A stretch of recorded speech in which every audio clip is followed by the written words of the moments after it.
va procéder maintenant au processus effectuer l'analyse qualitative des risques. Pourquoi on fait cette analyse? Parce que ça coûterait trop cher d'implémenter toutes les solutions aux risques.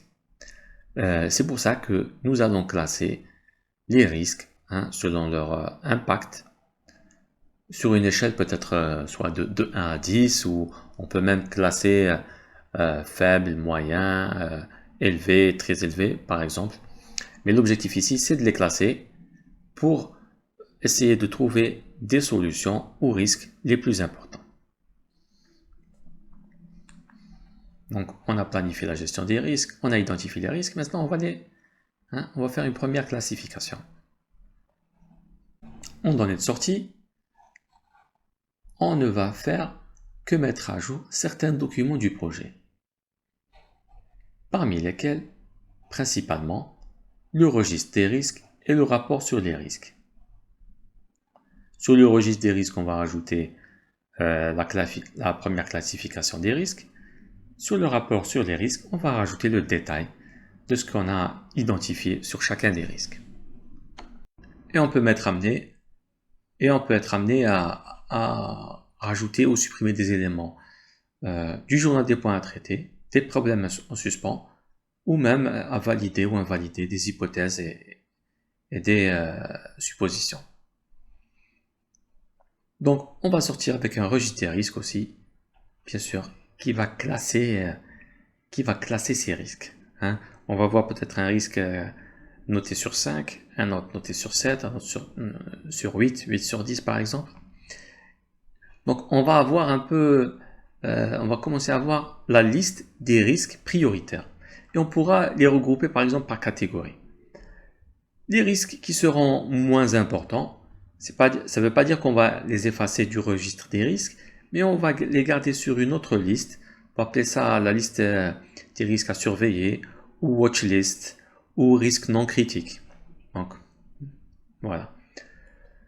Ce processus, donc, son objectif est de hiérarchiser les risques individuels du projet. Individuels.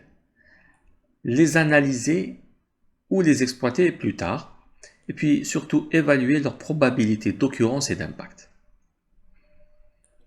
Ce qui est important, c'est de concentrer les efforts sur les risques à priorité élevée. C'est pour ça qu'on fait l'analyse.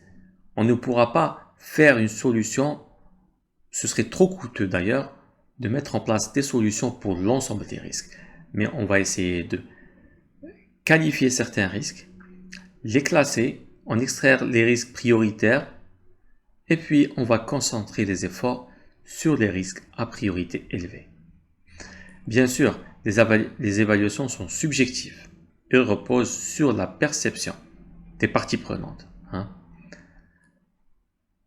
Aussi, le rôle du facilitateur, avec tout ce qui est technique de facilitation, est important pour lutter contre tout ce qui est parti pris, contre les influences de certains parties prenantes qui ont beaucoup de pouvoir, et peut-être qu'ils vont essayer de mobiliser la réunion en affirmant ou en ciblant que certains risques et en ignorant d'autres risques. Donc le rôle du facilitateur est très important ici. Donc ce processus, à la fin, on ne va mettre à jour que le registre des risques et le rapport sur les risques, et peut-être mettre à jour certains autres journaux. Pour cela, on aura besoin du plan qu'on avait élaboré précédemment et le journal des hypothèses qui contient beaucoup d'hypothèses peuvent se transformer en risques, le registre des risques pour y rajouter la classification et les parties prenantes pour comprendre leur appétit au risque et puis les faire participer au processus. On va voir un peu maintenant l'ensemble des outils et des techniques qui entrent en jeu. Donc, on a besoin d'un expert, surtout sur la partie risque, peut-être un expert en facilitation, en technique de facilitation. Et puis, on va collecter les données via des entretiens, surtout, entretien 1 à 1 ou en petit groupe. Et puis, on va analyser ces données. On va analyser la qualité des données. Déjà, est-ce que ces données nous permettent de comprendre le risque? Est-ce que déjà ces données existent? Est-ce qu'on a déjà des données pour faire l'évaluation des risques? Et si ces données existent, est-ce qu'elles sont fiables? Donc, pour cela, on va pondérer les données pour évaluer leur qualité globale. C'est bien beau de faire une analyse des risques, mais si la source d'analyse n'est pas fiable, ça ne sert pas à grand chose. Donc on va analyser, on va faire un Risk Data Quality Assessment, on va faire une évaluation de la qualité des données. Et puis on va évaluer la probabilité et l'impact du risque. Ceci va être fait durant des entretiens. De toute façon, chacun a une perception différente des risques.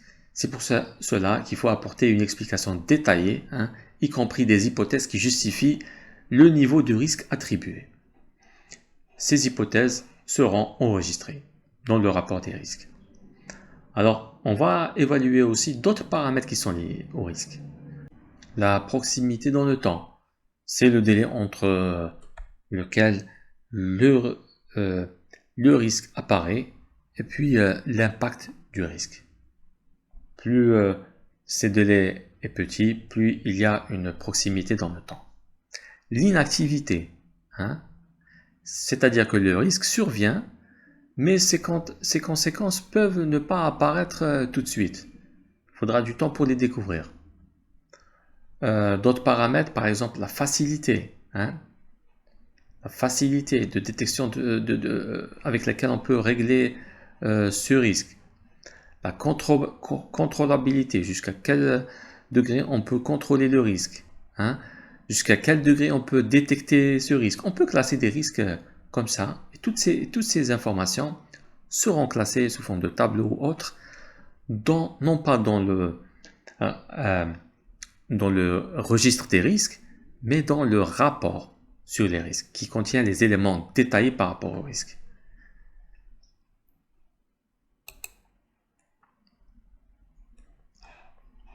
Alors, nous avons aussi besoin, comme pour l'identification des risques, tout ce qui est technique de facilitation. C'est les techniques qui nous permettent de rester concentrés sur la tâche, de s'accorder sur l'évaluation, de surmonter les désaccords et d'atteindre un résultat. Donc on va classer les risques. On va les catégoriser. Par exemple, de 1 à 10, on va dire qu'un risque est classé 2, 3, 4.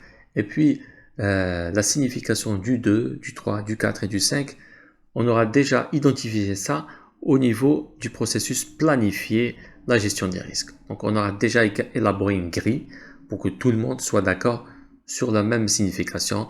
Par exemple, un dépassement du budget de 20% à 30%, on peut noter ça 7 sur 10. Par exemple, un risque 7, quand le budget est dépassé de 20. Ou quand le délai dépasse 3 mois, on va classer ça par exemple en termes de délai de 6 sur 10, en termes d'impact. Donc, en catégorisant les risques, on va pouvoir se concentrer sur certains domaines. Le tout sera fait via des réunions. On va représenter aussi les données via des matrices. Il y a plusieurs types de matrices. Par exemple, la matrice probabilité-impact. On va mettre sur un axe la probabilité et sur l'autre l'impact. Comme par exemple sur ce schéma, on va représenter sur 3 dimensions. Cette fois, une dimension, la détectabilité, jusqu'à quel point un risque est détectable, et puis la proximité dans le temps. Un risque est éloigné ou proche dans le temps, par exemple. Et ici, plus la bulle est grosse, plus cela symbolise un impact qui est très élevé. Donc forcément, les bulles qui sont ici sont des bulles inacceptables et les bulles qui sont ici sont plus ou moins acceptables. Donc on va se concentrer à mettre en place des solutions pour ces risques.